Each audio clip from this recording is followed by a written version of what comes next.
മണ്ണാർക്കാട് തിരുവിഴാങ്കുന്ന് കാട്ടാനാക്രമണം വനപാലകൻ മരിച്ചു. തിരുവിഴാങ്കുന്ന് സ്വദേശി ഷൈജു ആണ് മരിച്ചത്. 28 വയസ്സായിരുന്നു. ചൊവ്വാഴ്ച വൈകിട്ട് തിരുവിഴാങ്കുന്ന് കരടിയോട് ജനവാസ മേഖലയിൽ ഇറങ്ങിയ കാട്ടാനയെ കാട് കയറ്റുന്നതിനിടെയാണ് ആക്രമണം. തിരുവിഴാങ്കുന്ന് തെക്കേ പുളിക്കലാടി വീട്ടിൽ ഗോപാലന്റെ മകൻ ഷൈജു ആണ് മരിച്ചത്. 3.5 വർഷമായി വനം വകുപ്പിൽ താൽക്കാലിക വാച്ചറാണ്. കരടിയോട് ജനവാസ മേഖലയോട് ചേർന്ന് ചെന്നേരിക്കുന്നിൽ കാട്ടാനകളെ തുരത്തി കാട് കയറ്റുന്നതിനിടെയാണ് അപകടം. ചൊവ്വാഴ്ച രാവിലെ 10ഓളം വരുന്ന വനപാലക സംഘത്തിൻ്റെ നേതൃത്വത്തിൽ കാട്ടാനയെ കാട് കയറ്റാൻ ശ്രമം തുടങ്ങിയിരുന്നു. വൈകിട്ട് 4:30യോടെയാണ് അപകടം. 2 കാട്ടാനകളായിരുന്നു കാടിറങ്ങിയത്. ആനകളെ തുരത്തുന്ന സംഘത്തിൽ നിന്ന് മാറിപ്പോയ ഷൈജുവിനെ മറ്റ് സേനാംഗങ്ങൾ നടത്തിയ തിരച്ചിലിലാണ് പരിക്കേറ്റ നിലയിൽ കണ്ടെത്തിയത്.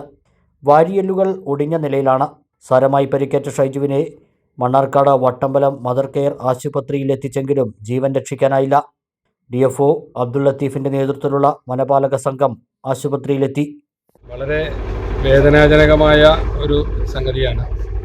കച്ചേരിപ്പറമ്പിൽ ആനയുടെ ആക്രമണത്തിൽ ആനയെ തുരത്തുന്ന ഫോറസ്റ്റ് ടീമിൻ്റെ കൂടെ പ്രവർത്തിച്ച ഷൈജു എന്നൊരു ചെറുപ്പക്കാരൻ ആനയുടെ ആക്രമണത്തിൽ കൊല്ലപ്പെട്ടിരിക്കുകയാണ്. വളരെ സങ്കടകരമായൊരു വസ്തുതയാണ്. കഴിഞ്ഞ കുറച്ച് കാലമായിട്ട് തിരുവിഴാങ്കുന്ന് കച്ചേരിപ്പറമ്പ് ഭാഗത്ത് ആനയുടെ വരവിനൊരു ആശ്വാസം ഉണ്ടായിരുന്നു. പക്ഷേ ഇപ്പോൾ കഴിഞ്ഞൊരു 3-4 ദിവസമായിട്ട് ഫോറസ്റ്റ് അധികൃതർ പറയുന്നത് അവിടെ കരടിയോട് ഭാഗത്തുള്ള ഹാങ്ങിങ് ഫെൻസിങ് പൊട്ടിച്ച് കടന്നതാണ് ആനക്കൂട്ടെന്നാണ്. അപ്പോൾ അത് മനസ്സിലാക്കിയിട്ട് തന്നെ അതിനെതിരായൊരു റൈഡ് നടന്നുകൊണ്ടിരിക്കുകയാണ്. അപ്പോൾ ഇന്ന് അത് നടത്താൻ വേണ്ടി തീരുമാനിച്ച് ജാഗ്രതാ സമിതി ചേർന്ന് അതിൻ്റെ വിവരങ്ങളൊക്കെ എല്ലാവർക്കും കൊടുത്തു. 2:30 മണിക്ക് ഈ റൈഡിങ് നടത്തുന്നതിനിടയിലാണ് ഈ ചെറുപ്പക്കാരന് ഈ ദാരുണമായ അന്ത്യം ഉണ്ടായത്. ആനയെ ഓടിച്ചുകൊണ്ടിരിക്കുമ്പോൾ ആന തിരിഞ്ഞു, ഇയാളെ പിന്നാലെ ഓടി. അപ്പോൾ സ്വാഭാവികമായിട്ടും വീണു. പിന്നെയുള്ള പരിക്കുകളിൽ അവിടുന്ന് ഇങ്ങോട്ട് കൊണ്ടുവരുമ്പോൾ അറിയില്ല, കൺഫ്യൂഷൻ.